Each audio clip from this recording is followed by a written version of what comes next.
Olá pessoal, pela filosofia nossa de cada dia em mais um momento importante de reflexão sobre temas que são fundamentais, sobre problemas que são básicos às nossas sociedades, em particular como um exemplo absolutamente inesgotável de problemas da nossa sociedade brasileira, por óbvio, ok? Nós estamos hoje na nossa 7ª lição sobre ética. Eu quero refletir, na verdade, hoje com você sobre a 7ª lição sobre ética. Deixa eu ver aqui se eu consigo me lembrar das outras 6, porque final de ano cabeça de professor já não consegue ter muitas recordações e às vezes muitas recordações boas do que foi vivido ao longo do ano. Mas vamos lá, a primeira lição que nós desenvolvemos foi a correlação de socialização e subjetivação. A segunda lição que nós também desenvolvemos disse respeito à questão da indeterminação, da abertura e da indefinição humanas. A terceira lição que nós também desenvolvemos foi a questão da consciência ou da autoconsciência.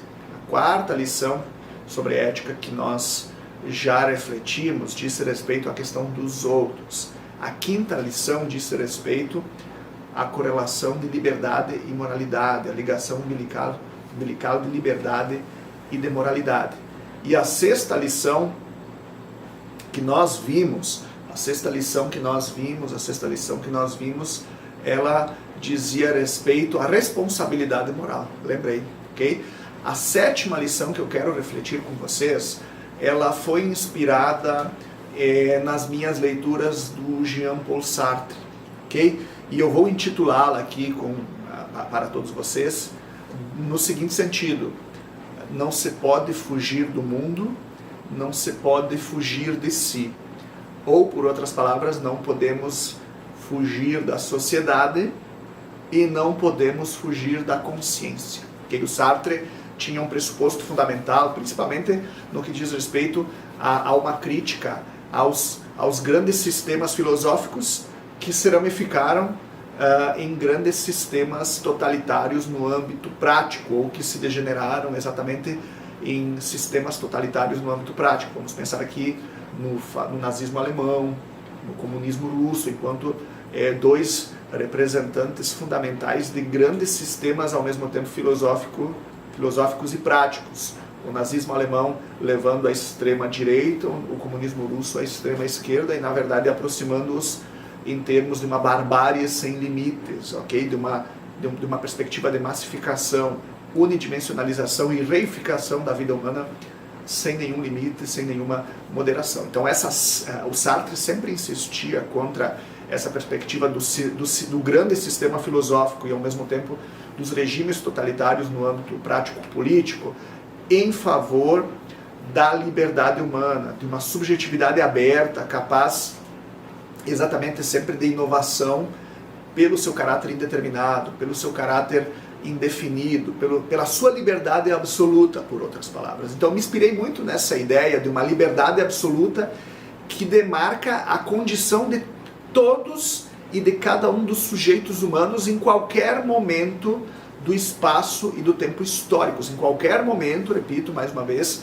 do espaço e do tempo históricos, para Jean-Paul Sartre, cada pessoa humana, cada indivíduo humano é demarcado por uma liberdade absoluta, não obstante os seus condicionamentos práticos, não obstante as suas perspectivas contextuais. Uma liberdade, portanto, absolutamente última. De modo que aqui é exatamente a consciência, a subjetividade de cada indivíduo que terá que dar a última resposta. Por isso, mais uma vez, a minha inspiração em termos de trazer para vocês essa ideia de que nós não podemos fugir do mundo, ou não podemos fugir da sociedade, e de que nós não podemos fugir de nós mesmos, ou, nesse caso, da consciência, ok? Vejam que isso significa, em primeiro lugar, que desde sempre nós estamos inseridos em um contexto social, ok? Portanto, nós desde sempre somos totalmente dependentes da sociabilidade e nós estamos desde sempre profundamente imbricados a essa sociabilidade. Aliás, se nós lembrarmos das análises da filosofia da linguagem de Ludwig Wittgenstein, em particular nas suas investigações filosóficas, uma das ideias chaves é de que o solipsismo metodológico, aliás, ele falava isso inclusive no Tratado Lógico-Filosófico, o solipsismo simplesmente não existe, porque significaria a posse de uma linguagem privada não compartilhada com ninguém, quando na verdade nós, enquanto sujeitos humanos individualizados, somos sempre dependentes de uma linguagem compartilhada. Não existe nada em nós que não seja exatamente uma linguagem compartilhada, ou se nós trazermos isso para o âmbito da ética, da filosofia política, não existe um sujeito que não seja antes exatamente que não esteja antes exatamente inserido em um âmbito de sociabilidade, junto com outros, ok? Então vejam,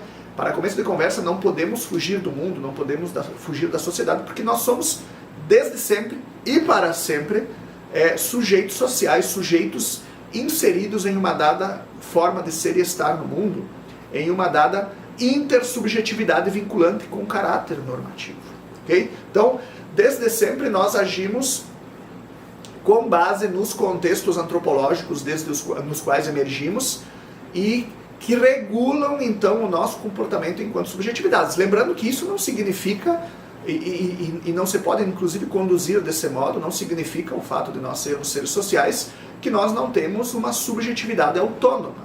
Pelo contrário, como nós vemos no âmbito das ciências humanas e sociais contemporâneas, a ideia de uma subjetividade autônoma, isto é, possuidora de uma identidade pessoal, de uma condição pessoal irredutível ao todo, só faz sentido exatamente pela sua ligação, pela sua dependência a esse contexto social, a uma perspectiva intersubjetiva com caráter normativamente vinculante. Okay? Então, de antemão, a própria condição humana nos coloca exatamente como seres individuados, porque sociais conduzindo-se então a essa ideia de uma pessoalidade própria que não se coaduna, que não pode ser simplesmente subsumida nas outras identidades pessoais.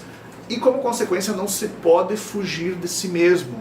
E isso me remete mais uma vez diretamente ao Jean-Paul Sartre, quando ele dizia que a abertura, a indeterminação e a indefinição humanas no que diz respeito à subjetividade situada em contextos sociais amplos, e em particular em totalidades sociais, ela existe e ela é o determinante último, ok? Então, todas as subjetividades, não importa qual tempo histórico, sempre tem uma abertura absoluta. Escolheram ir para esse lado, mas podiam ter ido para esse outro, ou para aquele outro.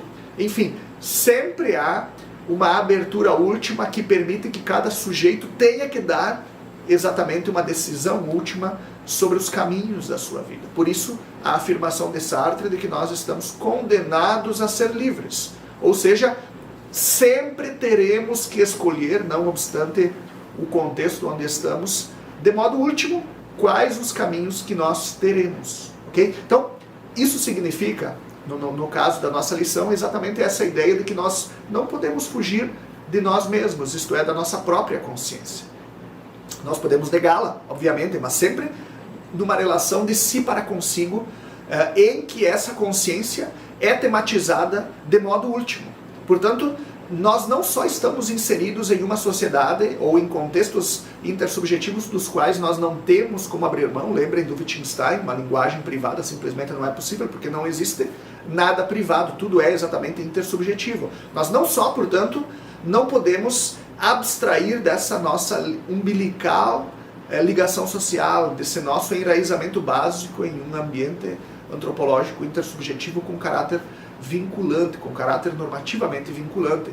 Como também nós não podemos, por consequência, fugir de nós mesmos, das nossas responsabilidades, das nossas ações em termos reflexivos, das nossas escolhas pessoais e, por conseguinte, dos nossos compromissos morais frente à sociedade, desde aquilo que a sociedade nos coloca como modelar para as nossas vidas pessoais. Portanto, desde sempre, cada sujeito moral, e é nesse sentido que, mais uma vez, a ética, a política, o direito, a religião se tornam básicos, desde sempre esses sujeitos morais, cada um dos sujeitos morais, todos os sujeitos morais que são sempre pessoas, ok? Sujeitos morais são sempre pessoas individuadas, com identidade própria, irredutíveis umas às outras.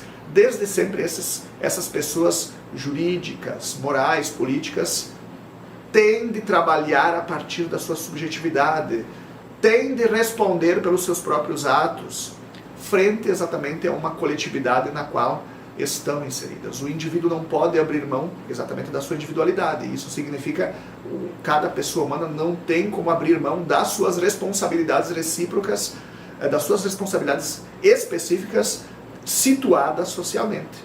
Inclusive, de si para consigo, na medida em que, por exemplo, se exagera na bebida alcoólica, no cigarro, na utilização de drogas, enfim, para dar exemplos tão básicos, acaba se tornando doente, dependente e pode cometer em muitas situações algum tipo de crime. Enfim, mas vocês vejam, sempre as ações de cada subjetividade são atribuição exclusiva dessa mesma subjetividade. Ela tem que exatamente responder em torno a essas ações, a essas posturas de si para consigo, de si para com os outros, de si para com as instituições.